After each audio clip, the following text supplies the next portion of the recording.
Apóstolo Miguel Ângelo, 38 anos de ministério.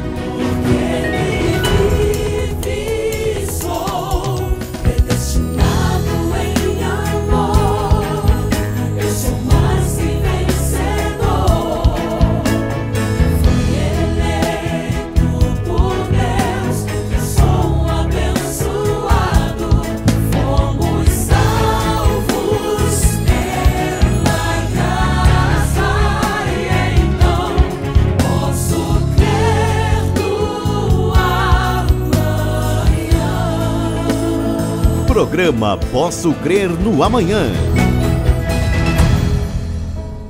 Olá, graça e paz. Bem-vindos ao programa da Igreja Evangélica Cristo Vive. Eu sou o apóstolo Miguel Ângelo. Este é o programa Posso Crer no Amanhã. Todos os dias, por causa de uma visão espiritual e por um chamado apostólico e profético, um chamado a revelar os mistérios da graça de Deus, o povo da Igreja Evangélica Cristo Vive, com o seu suporte, com as suas orações, nos permite estar aqui diariamente para termos um momento de reflexão, mas acima de tudo, um mergulho ao coração de Deus, às virtudes de Deus, à sabedoria de Deus.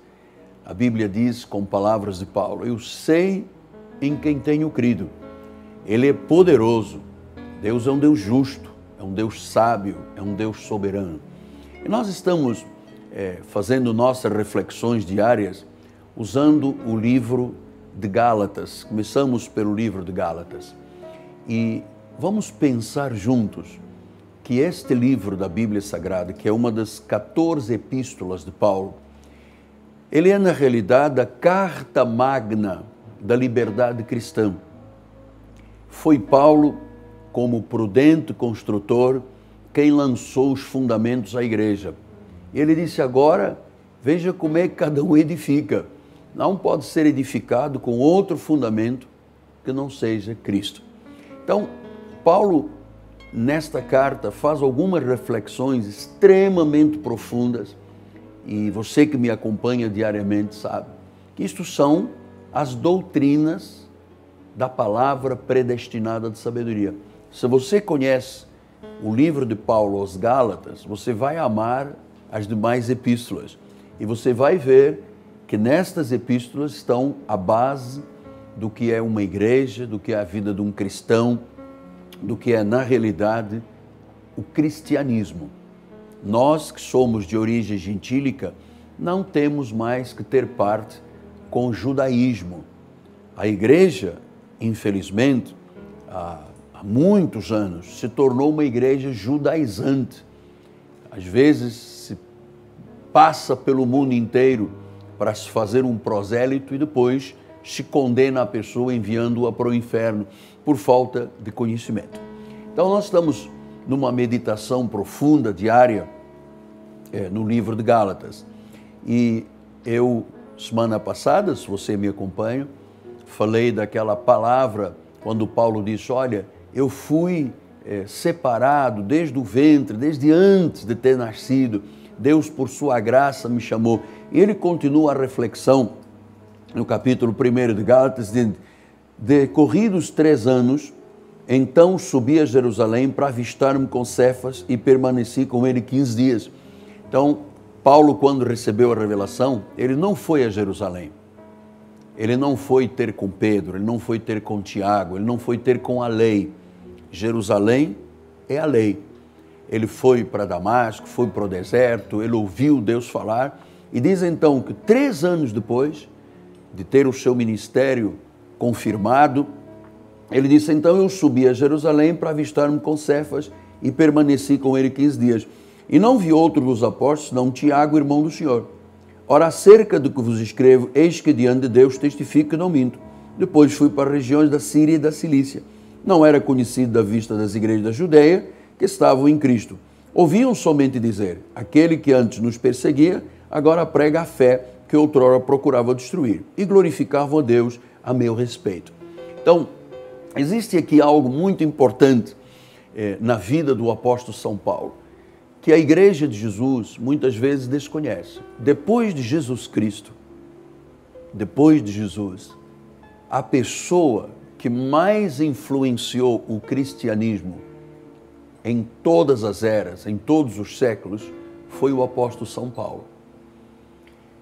Paulo foi esse homem bíblico que Deus o levou ao terceiro céu e ali, frente a frente, o Senhor lhe revelou a palavra predestinada de sabedoria.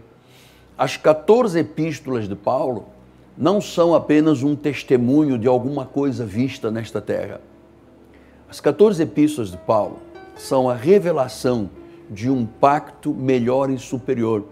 São o rompimento com a lei. É um novo e vivo caminho que Deus levou este homem ao terceiro céu e frente a frente lhe revelou a mensagem para a igreja gentílica, que Paulo, no mesmo livro de Gálatas, chama o evangelho da incircuncisão para os gentios. Então, é muito importante você focar o cristianismo não no Cristo nos dias da sua carne, não nos sacrifícios dos judeus, não nas abluções da tribo dos essênios, de onde vem João Batista e Jesus. Não, isso tudo era o cumprimento da lei. Você sabe que Jesus nunca batizou ninguém. O próprio Paulo faz uma defesa e diz, olha, quanto a batismos, quanto a abluções, quanto a tradições e ritos judaizantes, eu ainda batizei a Gaio, a Crespo, mas na realidade eu não fui chamado para batizar, eu fui chamado para pregar o evangelho da graça de Deus. Eu não fui chamado para batizar nas águas. Você sabe, o batismo nas águas é um cerimonial judaizante. Primeiro, que a verdadeira lavagem, disse Paulo a Tito, é pela palavra. Eu ando nos caminhos do Senhor por sua soberania há 42 anos, 38 anos e meio de consagrado. Eu nunca vi nenhuma mudança específica, nenhuma regeneração, nenhuma transformação, nenhum novo nascimento de uma pessoa que tenha entrado num tanque de água, numa praia, num rio, num lago, foi batizado e diz, agora é uma nova criatura. Eu não conheço um caso em que a água tenha transformado alguém. Água como unção com óleo, dias de festa, comidas, bebidas, isto são coisas que fazem parte do ritual judaico, daquilo que é judaizante. Mas nós não fomos chamados para viver como judeus. Aliás, Paulo disse isso a Pedro, como é que sendo tu judeu vives como gentio e obrigas os gentios a viverem como judeus? Então a igreja tradicional obriga uma pessoa que deveria de ser livre em Cristo, salvo para sempre, ter convicções fortes, a viver como judeu. Como é que vivem os judeus e viviam os judeus? Pagando preço, sacrificando, suando, batizando, dias de festa, comidas, luas, cerimônias, ritos. Mas isto não é mais parte do novo pacto. O cristianismo não é vivido por obras. A Bíblia diz, se é por obras, então não é por graça. Se é por graça, não há obras. Nós fomos chamados para boas obras preparadas de antemão, disse Paulo em Efésios 2,10. Mas as obras que você vê a igreja tradicional fazer, 5 dias sem comer, 7 noites sem dormir, subo no monte, isto aparentemente tem a aparência de sabedoria, mas isto não é verdadeiramente necessário para a obra de Deus. A obra de Deus, o justo, vive por fé. Fé naquilo que a palavra de Deus diz. Então, diz que Paulo, quando recebeu o chamado, ele não procurou Jerusalém, ele recebeu a graça. Se ele fosse a Jerusalém, ele iria ser perseguido, iria ser atacado, como foi pelos legalistas de Jerusalém. Ele foi para Damasco, ele foi para o deserto, ele teve comunhão com Deus, ele absorveu a sua identificação e o seu chamado, e ele diz, 3 anos depois, aí sim, eu fui a Jerusalém. E quem estava lá em Jerusalém? Pedro, Tiago, os demais da lei. Então, disse Paulo que ouviam dizer dele, aquele que antes perseguia agora prega a fé, e diz que glorificava a Deus a meu respeito. Então, aqueles que antes perseguiam. Então, Paulo, quando ele era apenas do Sinédrio, ele perseguia a igreja. Você sabe, Paulo se sentiu muito mal com isto. Ele se sentia como com aborto. Ele disse, eu sou um nascido fora do tempo, porque eu persegui a igreja. Eu consenti na morte de Estevão. Quando Estevão foi apedrejado, quem é que estava lá? Saulo de Tarso. Ele era um homem do Supremo Tribunal, um homem do Sinédrio, um homem vestido de autoridade. Era um homem que se sentia o rei da cocada preta. Ele era, sabe, o Deus encarnado. Mas ele, na realidade, não era nada disso. Apesar de ser cidadão romano, hebreu dos hebreus, zeloso com as obras de Deus, se sentia superior aos demais. Um dia, quando ele perseguia a igreja e consentia na prisão e na morte das pessoas, o Deus soberano, que é real, que é verdadeiro, não pense que quando nós estamos falando de Jesus, nós estamos falando de um mito, de um aion, de uma sombra, de uma manifestação que dá arrepios. Ele é um Deus real, é um Deus verdadeiro, Ele é Senhor de senhores, é Rei de reis, e é Ele que prevalece. Não é a lei, não é Pedro, não é Tiago, é Ele que prevalece, é a sua soberania. Então diz que ele perseguia a igreja e quando ia a caminho de Damasco, diz que ele viu uma luz, os demais não viram, ele caiu do cavalo e ele ouviu uma voz que lhe dizia, Saulo, Saulo, por que me persegues? E sabe qual foi a resposta de Deus, de Paulo a Deus? Ele não disse, Senhor, eu agora vou exercer o meu livre-arbítrio, eu vou pensar como pensa o irmão Godofredo e a irmã Cisporina. Não, eu vou pensar se eu te aceito. Você sabe que não existe na Bíblia aceitar Jesus? Você sabe que isso é uma tradição? Existem muitas coisas que se dizem no judaísmo e naquilo que é judaizante que não tem nada a ver com a Bíblia. Por exemplo, aceita Jesus, dá uma chance a Jesus. Não existe ninguém dar chance a Jesus. Ele é soberano, Ele é Deus. Ele não é um patriarca, Ele não é apenas um profeta. Ele é o soberano, Ele é Rei de reis, Senhor dos senhores, o Todo-Poderoso. Aquele que diz sim e amém para as promessas dEle. Ele não é um moço de recados, Ele não é um garçom de restaurante que as pessoas estão habituadas a dizer, guarda a minha casa, cuida do meu carro, dá-me dinheiro, se tu não me des dinheiro eu não dizimo. Ele não é isto, amado. Ele quer que eu esteja aqui na televisão, nas mídias, nas rádios, para dizer a todos que Ele é o soberano, Ele é o único que pode mudar esta nação, Ele é o único que pode mudar vidas, Ele é o único que pode regenerar, é o único que pode transformar. A água não salva nem lava ninguém. Nós temos um senhor na nossa igreja, um irmão amado, que antes de chegar ao nosso ministério, sofreu, escravizado pelo judaísmo das igrejas, aquilo que é judaizante. E um dia ele chegou ao nosso ministério e disse, apóstolo Miguel Ângelo, demorou tantos anos para eu conhecer o Senhor. Eu fui um escravo, eu estive em 18 denominações. Cada denominação que eu entrava, me obrigavam a batizar nas águas, me obrigavam a ir para a escola de catecúmeno, escola dominical. Apóstolo, eu estou chegando hoje aqui, em absoluto pecado. Porque apesar dos 18 batismos, a água não me lavou, não me regenerou, não me transformou. Se não houver uma manifestação do único e soberano Deus, que pelo Espírito Santo faz esta obra, não acontece nada na vida da pessoa. Ninguém pode dizer que Jesus é o Senhor se não for pelo Espírito. Assim como ninguém pode dizer anátema Jesus se for pelo Espírito. Não pode. Então, esse homem que perseguia a igreja, esse homem que consentia na morte das pessoas, esse homem que tinha uma atitude draconiana, ele não sabia que Deus o havia separado, predestinado, chamado para ser um pregador. Por isso é que ele disse aqui, dantes, ele ouviam dizer, vamos lá, o Davi vai colocar a máquina aqui, ouviam somente dizer, aquele que antes nos perseguia, agora prega a fé. Aquela fé que outrora ele procurava destruir. Então, é muito interessante que o povo começou a dar glórias a Deus, porque a lei e Jerusalém, que é a base da intimidação, da escravidão, da acusação, começaram a dizer, olha, tem um homem aí que perseguia a igreja, cuidado com ele, atenção. Começou aquela fofoca da lei. A lei é especializada em fofoca, a lei adora uma fofoca, a lei adora uma acusação, a lei adora desnudar as pessoas publicamente, a lei adora ir para o Facebook, para o Snapchat, para as mídias, acusar. E essas pessoas muitas vezes não sabem da verdade, como não conheciam quem era Paulo.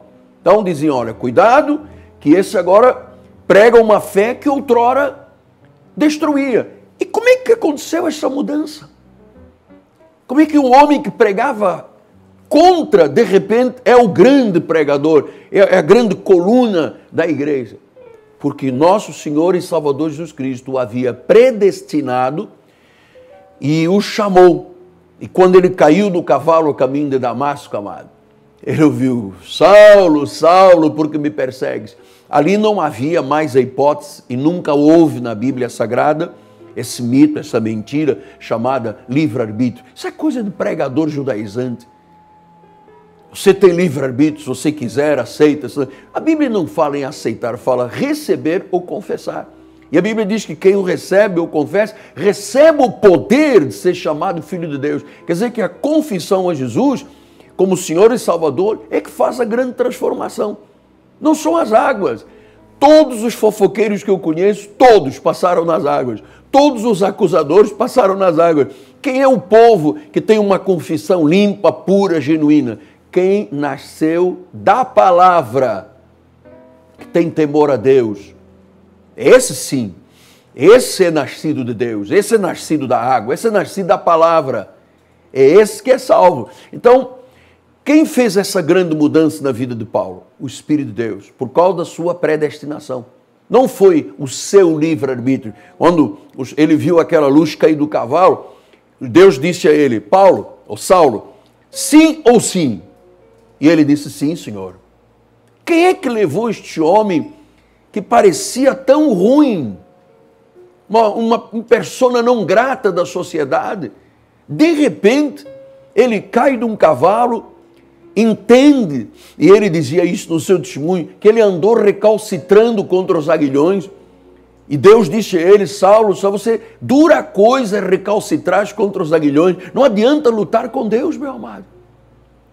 Não adianta usar versículos bíblicos fora do contexto para tentar atacar a Deus, para tentar dizer que dízimo não existe, que oferta não existe, que isso é comércio. Amado, não adianta. É recalcitrar contra os aguilhões. Quem prevalece é Deus. Não é o homem, não é o apóstolo, não é o papa, não é o rabino, não é o pastor, não é o bispo, não é ninguém. É Deus que prevalece. E Deus prevaleceu.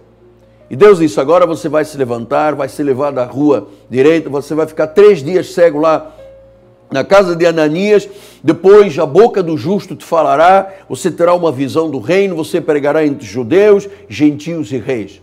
A boca de Deus falará, não há intervenção do homem. Ai daquele que pensa que é salvo pela intervenção do homem. Não, foi o meu joelho que eu subi ao monte e vovó se converteu. Vovó se converteu porque Deus a predestinou em amor. Você pode ter sido um instrumento, seja humilde.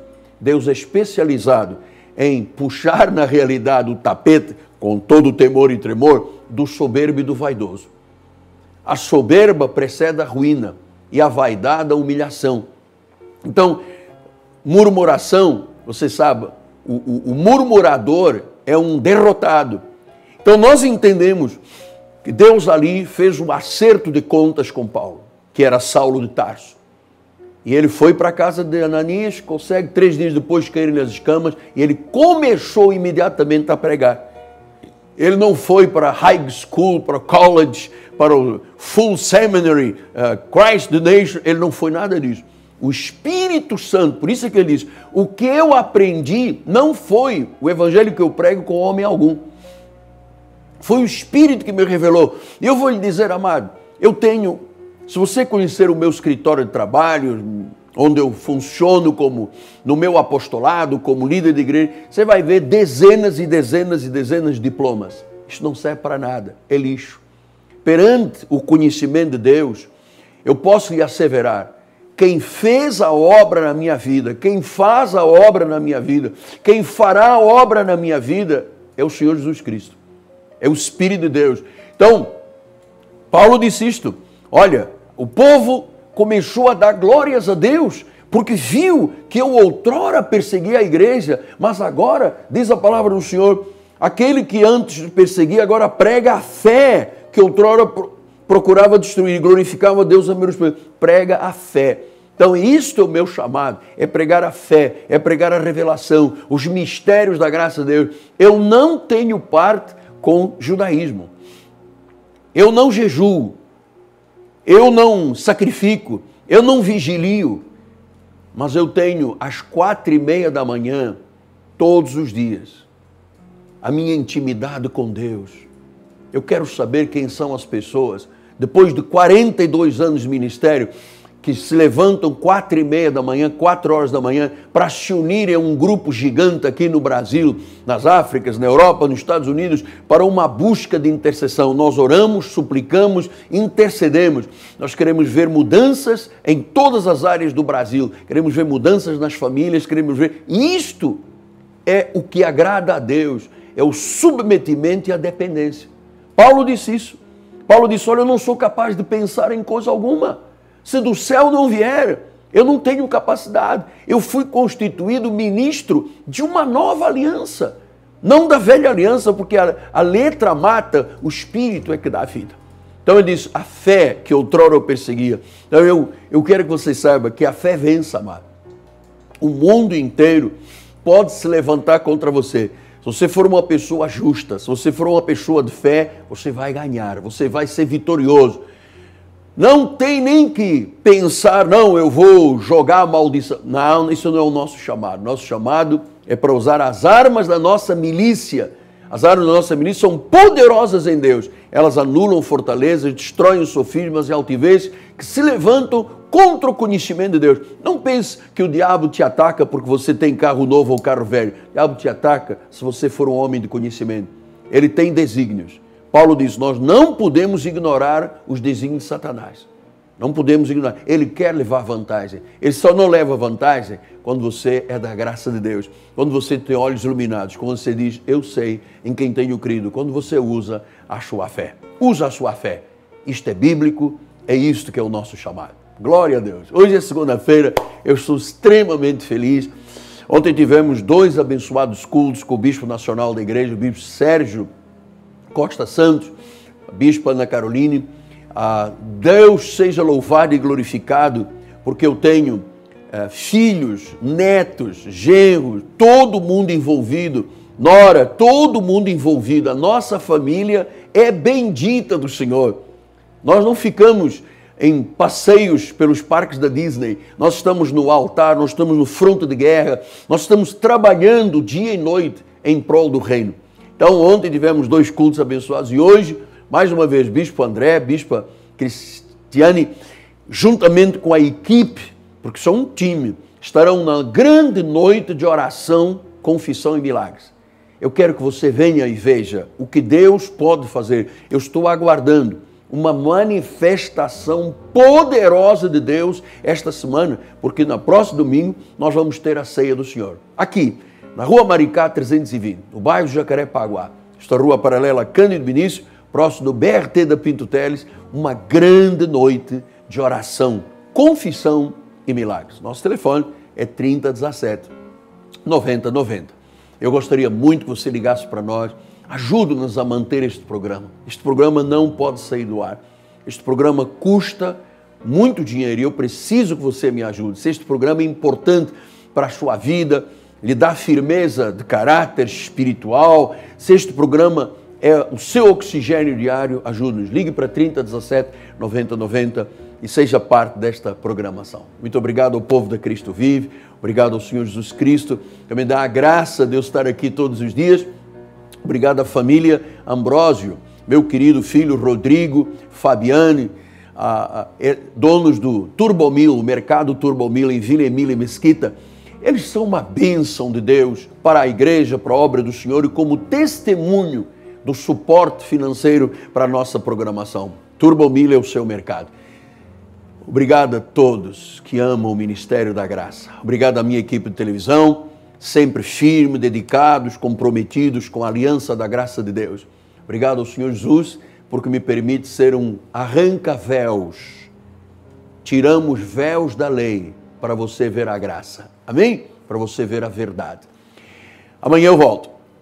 Obrigado em meu nome, apóstolo Miguel Ângelo, minha amada esposa Bispo Roxana, minha família toda envolvida com a obra de Deus. Nós dizemos graça e paz. Você nasceu para vencer. A fé, use a fé é vencedora. Graça e paz.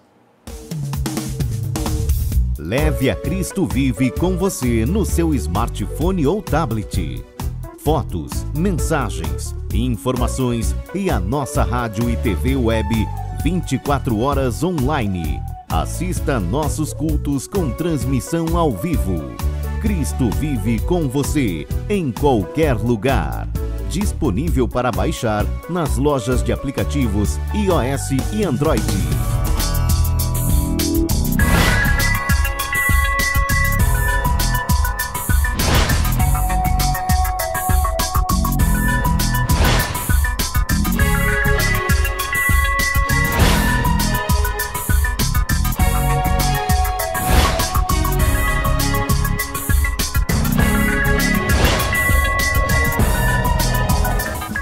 Cresça na graça e no conhecimento. Participe dos nossos cultos. Domingo, às 9h18, com o apóstolo Miguel Ângelo e a bispa Rosana Ferreira. Palavra, louvor e oração.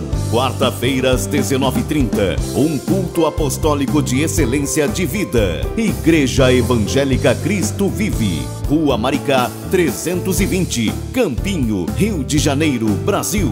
Venha e traga a sua família. Apóstolo Miguel Ângelo, 38 anos de ministério.